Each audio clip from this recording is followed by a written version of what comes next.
चांदवड तालुक्यातील निंबाळे येथील अशोक मुरलीधर कोल्हे यांच्या मालकीच्या हक्काच्या शेतगट नंबर 217 या विहिरीत दिनांक 30 ऑगस्ट 2024 रोजी मध्यरात्रीच्या सुमारास 2 काळविटांची लढाई होऊन त्या ठिकाणी असलेल्या विहिरीला कठार नसल्याने ते विहिरीत पडले।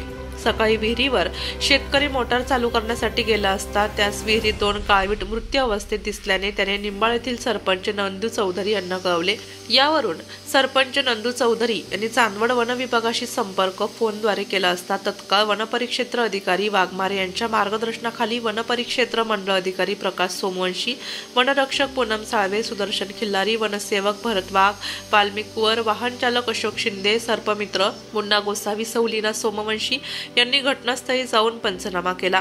त्यानंतर पशुवैद्यकीय अधिकारी सौ सोनार मॅडम रायपूर यांनी स्वविच्छेदन करून दिले व चांदवड येथील वन कार्यालय येथील आवारात त्यांना दहन केले।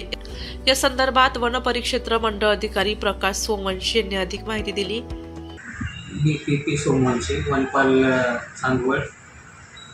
आज रोजी सकाळी निंबाळ्याचे सरपंच चंदू चौधरी यांनी भ्रमणध्वनीवरून माहिती दिल्यावरून निंबाळे येथील शेतकरी अशोक मुरलीधर कोल्हे यांचा मालकी गट नंबर 217 मधील विहिरीमध्ये 2 काळविटांची झुंज होऊन विहिरीत पडून मृत्यू झाल्याची माहिती दिल्यावरून तात्काळ आम्ही तिथे जाऊन माननीय वन परिक्षेत्र अधिकारी संजय वाघमारे यांच्या मार्गदर्शनाखाली तात्काळ तिथे जाऊन विहिरीतील हरणं काढून स्थळ पंचनामा वगैरे करून माननीय पशुवैद्यकीय अधिकारी सौ सोनार मॅडम यांच्याकडून शवविच्छेदन करून सदरची काळविटे शासकीय वाहनाने चांदवड येथील वनवसाहत इथे आणून वन परिक्षेत्र कार्यालयाच्या आवारामध्ये सदर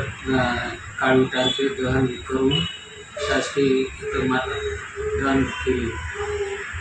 नाशिक लोकशाही न्यूजसाठी देविदास जाधव, चांदवड।